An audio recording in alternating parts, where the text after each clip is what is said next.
The story, Sleeping Beauty. Once upon a time, in a kingdom ruled by a wise and intelligent king and a beautiful, kind queen, they governed the realm in peace and prosperity. However, despite being together for a long time, they were unable to have children. Both of them desired a child dearly.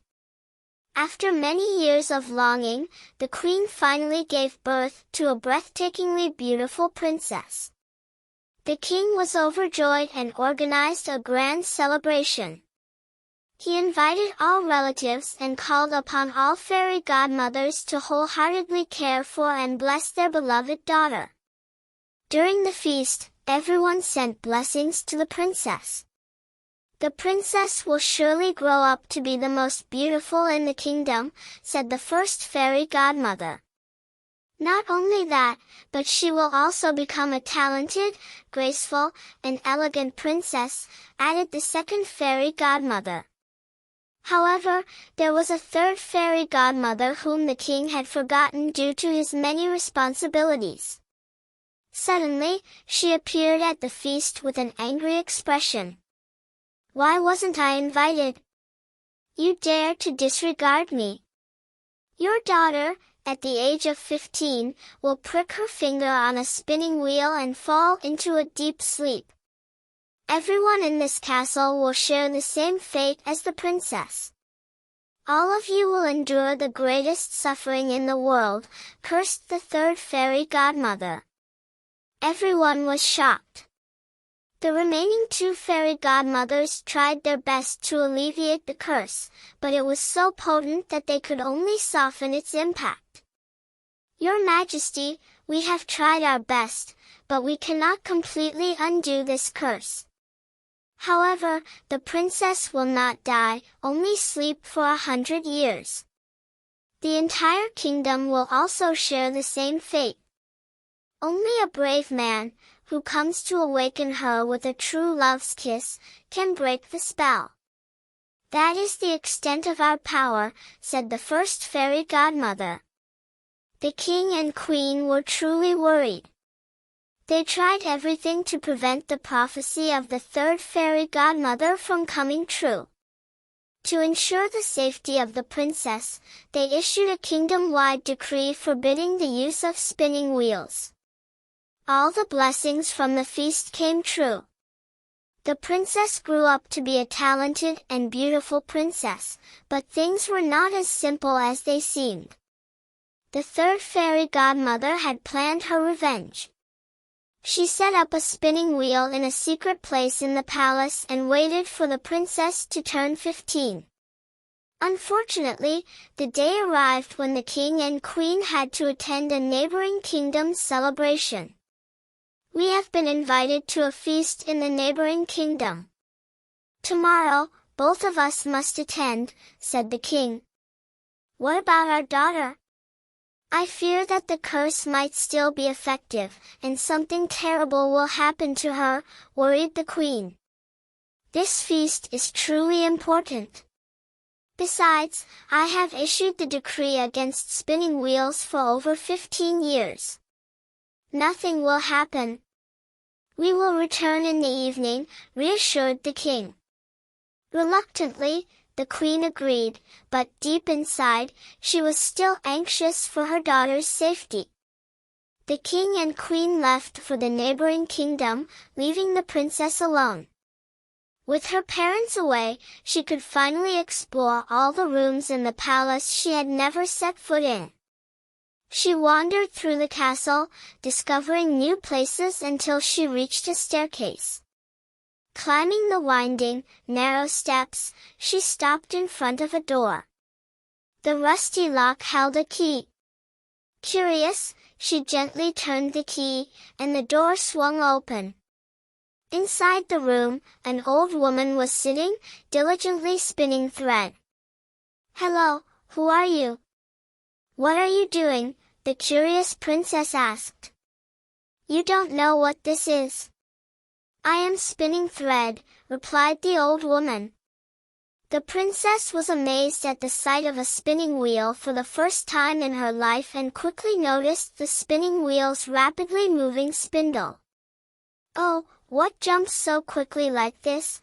the princess asked with curiosity.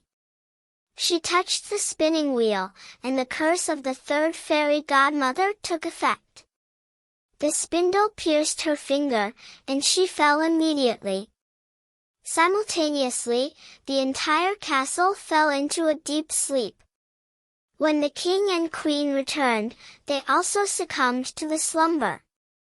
"This is what you deserve for disrespecting me. Your daughter, when she turns 15, will prick her finger, and all of you will share her fate," spoke the third fairy godmother. Then, she summoned a fiery dragon, guarding the castle's entrance, preventing anyone from entering. Over the years, the castle's surroundings turned into a dense forest. One day, a brave prince arrived at this mysterious place. He was astonished at the ancient and moss-covered castle and the enchanting surroundings. "Excuse me, old man, can you tell me about this mysterious castle?" the prince inquired. "Oh, young man, this castle has been here for a very long time. It is said to belong to the king and queen of old. Inside the castle, there is a beautiful princess who fell into a deep sleep 100 years ago. The entire royal family and everyone in the castle also fell into a deep slumber," the old man explained. "Sleep? Why? Why have they been asleep for 100 years? Has no one awakened them?" the prince asked. "I don't know, but it is said that they are under some curse. Moreover, there is a fierce dragon guarding the castle. Many princes tried to enter, but they were all defeated by the dragon, and some even lost their lives," the old man said. The prince was now extremely curious about this kingdom. He was determined to uncover the secrets of this castle. "No one else, I will be the one to awaken the sleeping princess," thought the prince. To ensure the dragon wouldn't notice him, the prince stood at a distance and observed. Waiting for the dragon to close its eyes and sink into sleep, he approached and swiftly slew the dragon. Then, he entered the castle to awaken the princess. Inside, he found flies frozen in midair, cooks asleep in the midst of preparing meals, and maids frozen while plucking feathers from black chickens. As the prince walked into the main hall, the entire court was asleep. On the throne, the king and queen were also in deep slumber. The scene was silent, as if time had frozen.